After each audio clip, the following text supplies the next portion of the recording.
Hello everyone, I'm the American Keeper, and today I'm going to be going over my top 5 favorite puzzles of all time.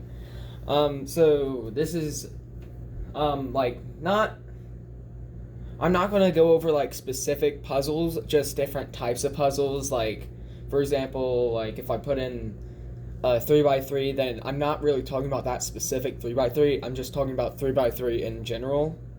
Or something like that. So, moving over to our number 5 is the gear ball.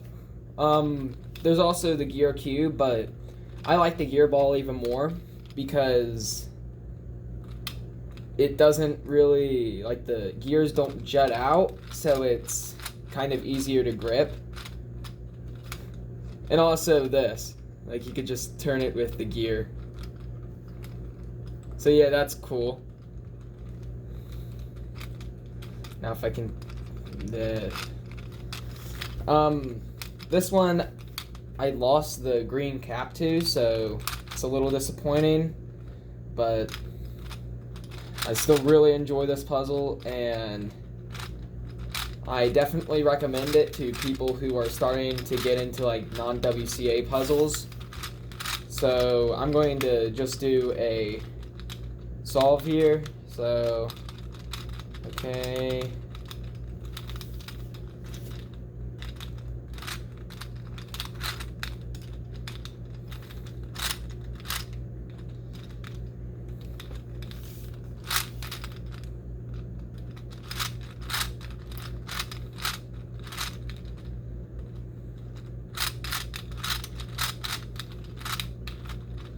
okay.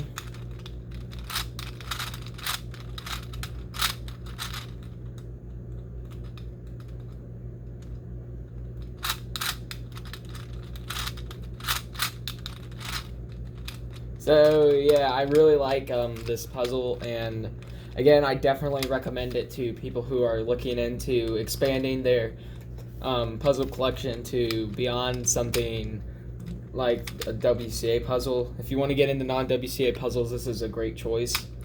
But if I were to recommend a particular gear ball, this is the Mefferts one, but I'd recommend the Chi-E gear ball, or you could go with Chi Gear Cube as well.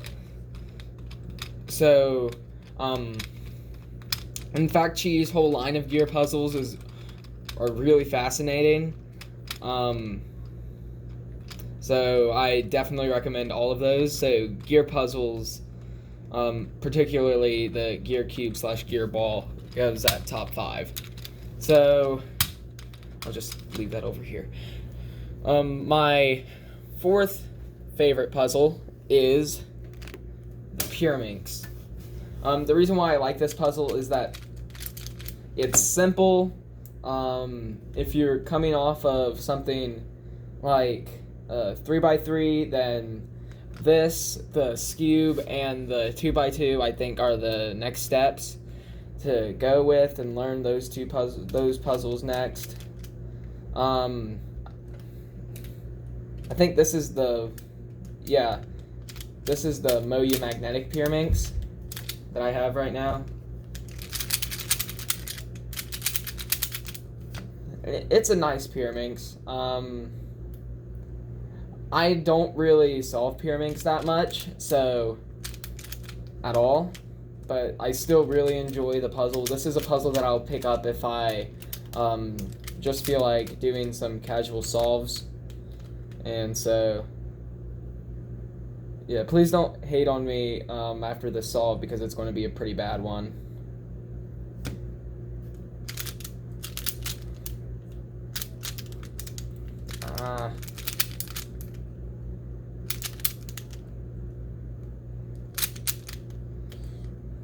Now I'm going to solve the tips, and then the last algorithm. So yeah, I really like this puzzle. I'm not that good at Pyraminx, as I said before, but I definitely recommend this puzzle to someone coming off of a 3x3 or something, just to expand their I don't know what to call it. I would say something like knowledge, but just to like expand their. I'm a loss for words for what I'm trying to say. So, yeah, just I love the Pyraminx. Number 3. This might actually come to a surprise as much as you, for most of you. So if I just reach across the camera real quick, it's actually the Rubik's Impossible. The reason why this is higher up on the list than like these two puzzles is just because of the challenge that it presents itself with. I still haven't solved this. As you can see, it's still scrambled, which just shows how hard it is to actually be able to solve this puzzle. The thing is that some of these stickers, they don't even color change. So this will always be a white one, so that I guess makes it easier. I mean, and if you can see, like, it also has some red at an angle. If you guys can see that, it's either going to be red or blue. Same with like this yellow sticker up here. So that makes it a little bit easier. Oh, and also this one will always stay white right here. This corner piece, I think, actually is all the same. I don't think it ever changes. So like this corner piece will always be the red, green, and white corner piece. So yeah, I also really enjoy this puzzle, and if I'm ever able to solve it, then that would be fun. It would be nice to actually be able to solve this thing. But in the meantime, this is definitely a great puzzle. I think it's one of the best puzzles that Rubik's has ever created, just because it presents a different challenge, and it's not something that you would find every day or any day.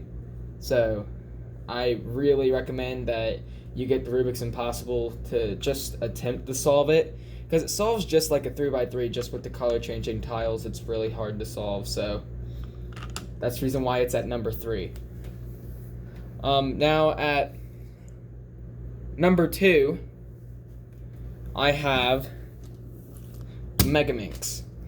Now I don't really know what kind of Megaminx I have here, just because like my dad actually bought most of these puzzles that I have in my collection. So I don't really know, off of like a bundle that he got off of someone from, I think, like eBay or something like that. So we don't really know what's in here. The Pyraminx I also got from that, but just based off of the core and how I couldn't find any ball bearings in it, but it still has that click, just kind of gave it away that it's maybe a magnetic. So, but this one, it has nice corner cutting. It's very smooth, but the reason why I love Megaminx is because, I mean, just look at it. It's, I think, a little bit more fun to solve than a 3x3, just because of all of the F2L that is required in the solve. So just that like extra bit of it. I'm not going to do a solve of the Megaminx because that would be embarrassing. So yeah, this is a great puzzle, and I definitely recommend it to anyone. If you know how to solve a 3x3, then this is actually not as hard as you might think. So please don't hold off the Megaminx if you like just got off of 3x3. It's an amazing puzzle, and I definitely recommend it. And finally, at number 1, we have the 1x1 dice sticker mod. That was a joke. That's not actually my favorite puzzle of all time. My actual favorite is 5x5. I think 5x5 is just amazing. I mean, like 5x5 technology, its hardware has is at the point where a lot of 5x5s are good now. So that I enjoy. I also like how it's not really luck based. Like, for example, just gonna grab the Pyraminx here. You could easily get a very easy scramble on a Pyraminx and be able to get a really good time on it. But on something like 5x5, it's big enough that there's not really much luck involved. Like, you don't really know what's going to happen, and so I like that element of a 5x5 solve. So I will do a 5x5 solve, but just to warn you guys, it is also very slow, so just be aware of that.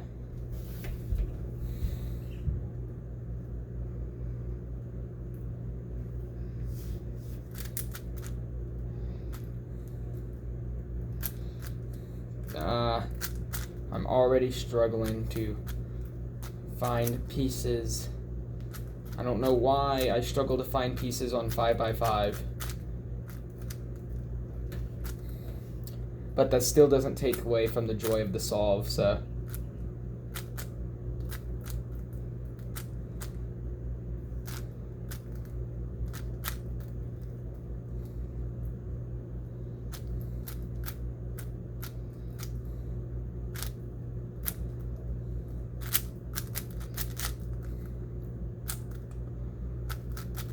I'm sorry if this gets boring,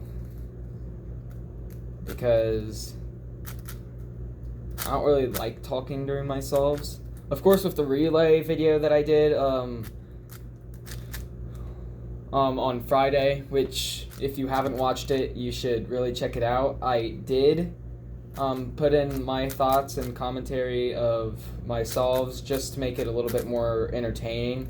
But I don't really like to talk during solves, even though I'm doing it right now.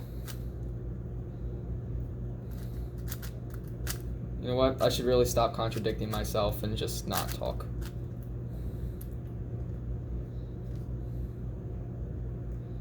Where is that?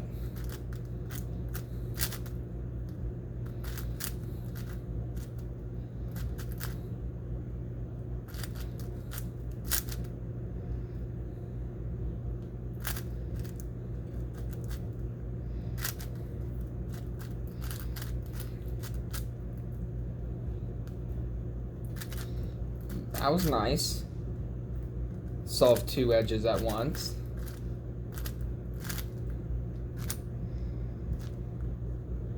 Okay. And then slice, flip, slice to do that. And then do this with parity. I don't really know all of the last two edges algorithms, so I can't really mitigate parity that well. I know some of them, just because I really didn't want to do like double parity, so I learned a couple of them.